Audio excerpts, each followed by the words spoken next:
Para tener una visión más clara de esto, está en línea Ricardo López Gotin. Ricardo, ¿cómo estás? Buen día. Hola, buen día, José Luis, ¿cómo estás? Bien, bien, muy bien. ¿Cuál es tu lectura de lo que ocurrió en esta última reunión de la OTAN, donde, bueno, si bien la conclusión prieta es esa que yo cité, pasaron más cosas, ¿no? Claramente la Alianza Atlántica Defensiva, que es la OTAN, se ha fortalecido a partir de la invasión rusa a Ucrania. Hace unos años atrás, muchos pensaban se preguntaban, ¿no? ¿Para qué servía la OTAN? Porque en principio había sido creada frente a la Unión Soviética en 1949, y entonces ya desaparecida la Unión Soviética, ¿para qué seguía existiendo? Bueno, hoy está más que claro, y de hecho se ha terminado fortaleciendo, no solo con el reciente ingreso de Finlandia, sino con el que en estos días se ha conocido que finalmente Turquía ha levantado el veto a Suecia, es decir, dos países que han sido neutrales, ¿no? Ujú. Hasta durante toda la Guerra Fría, y el caso de Suecia durante las dos guerras mundiales, bueno, ahora forman parte de esta alianza atlántica.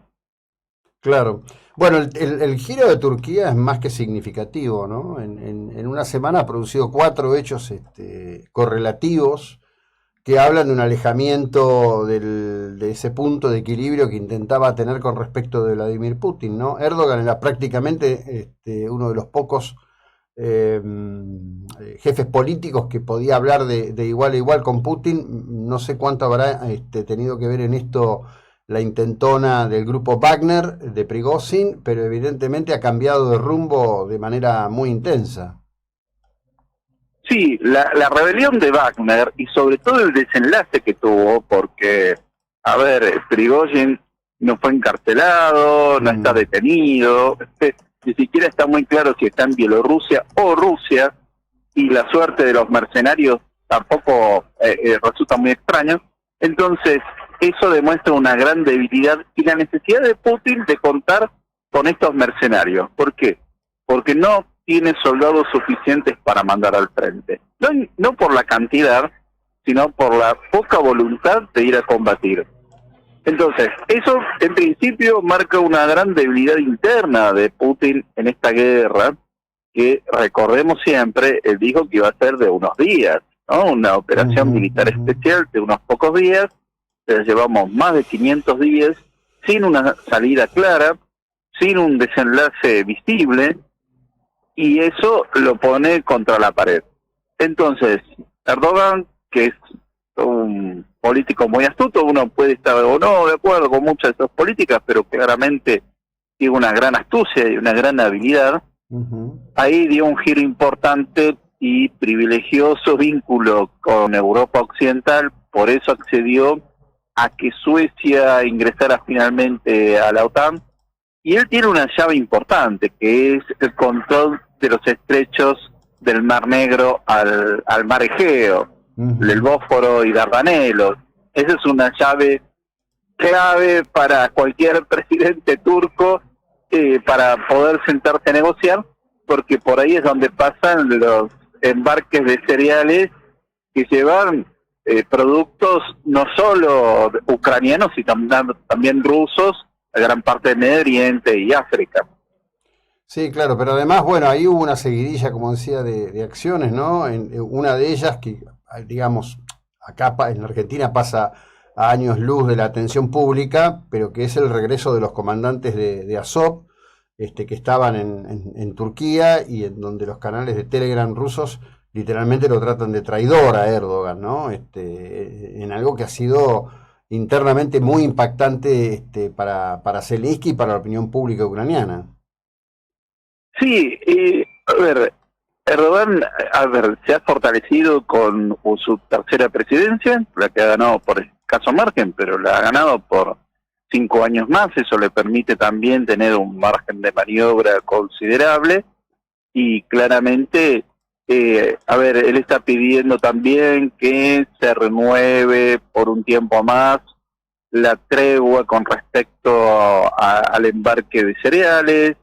eh, Está hablando también de que de que Ucrania ingrese a la OTAN, es decir, cosas que hasta al momento no se había manifestado claramente, y ahora sí está tomando una posición mucho más clara. Sí, completamente. Ahora, la definición final es, bueno, no va a ingresar Ucrania a la OTAN hasta que termine la guerra. Algunos decían, bueno, que esto es un fracaso de Zelensky, pero la verdad es que tiene una lógica, porque sería el paso final para dar razón, digamos, a Lavrov y a Medvedev y a todos los agitadores de la idea de una guerra nuclear, ¿no? Sí, ahí primero, para ingresar a la OTAN no es algo tan sencillo, es un proceso largo, no es solo de carácter militar, sino político, jurídico, es un proceso bastante complejo, toma varios años y Ucrania no está en condiciones de hacerlo. Es decir, no solo porque está en guerra, y eso significaría que al ingresar directamente y sin muchas vueltas, la OTAN entraría en guerra, sino que además tiene que hacer una serie de reformas internas, así como para ser miembro de la Unión Europea. Tienen que ser reformas judiciales, políticas, administrativas, legislativas. Son procesos que tardan por lo menos 10 años para hacerlo bien, ¿no? Porque la idea es mantener un estándar alto en cuanto a los miembros. Pero el hecho de que ya también se afirme que va a ingresar, ¿no? Porque hasta ahora todo eran promesas muy vagas de que algún día iba a ingresar. Ahora se dice, bueno, va a ingresar. No sabemos cuándo, pero va a ingresar. Eso también es una señal de protección muy importante porque le brinda un paraguas la OTAN no solo a Ucrania, sino a toda Europa Oriental.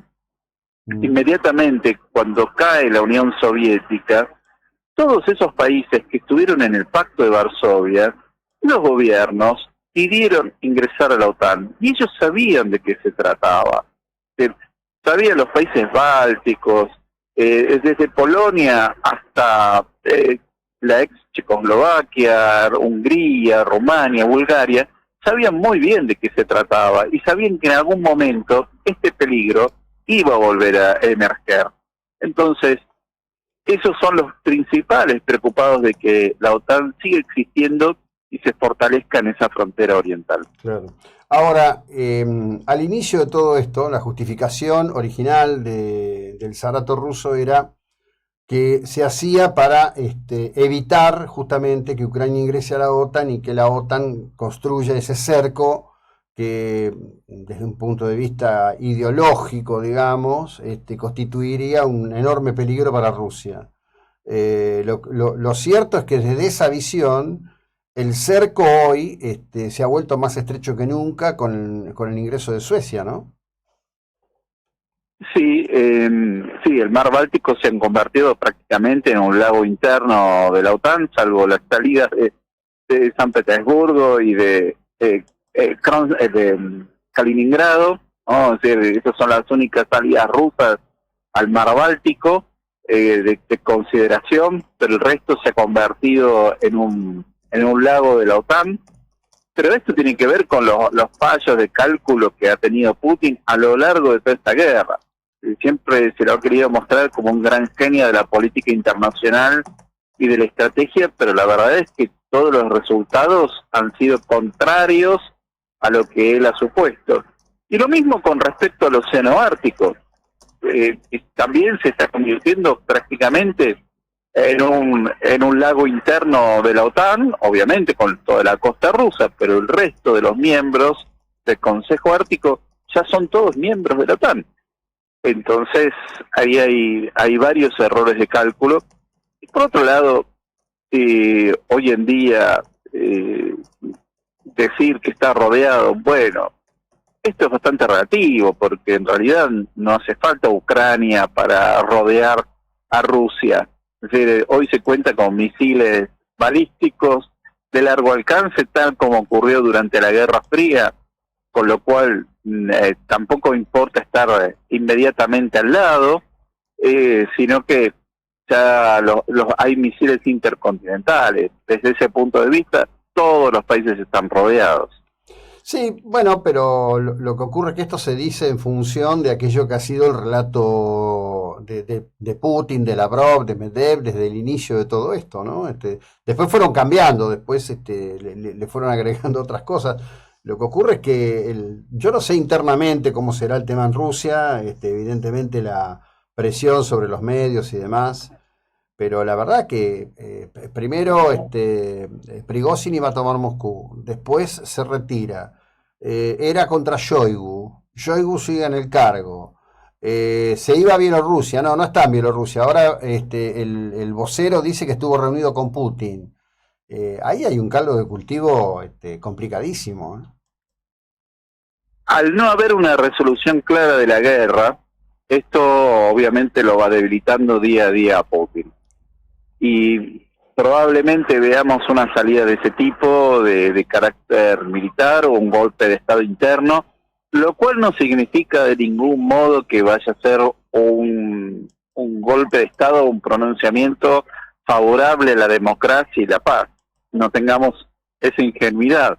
Puede ser incluso peor, o alguien que llegue a algún tipo de armisticio más o menos razonable con Occidente, no en lo inmediato, porque también el nuevo gobierno que emerja tiene que tener algún margen de negociación.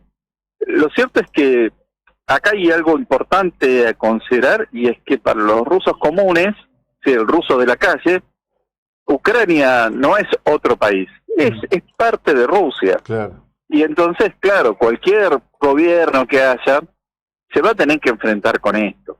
Y esto es una narrativa no actual, viene de siglos, ¿no? Lo llaman la pequeña Rusia. Los ucranianos son los pequeños rusos, incluso hasta de una forma despectiva. Claro.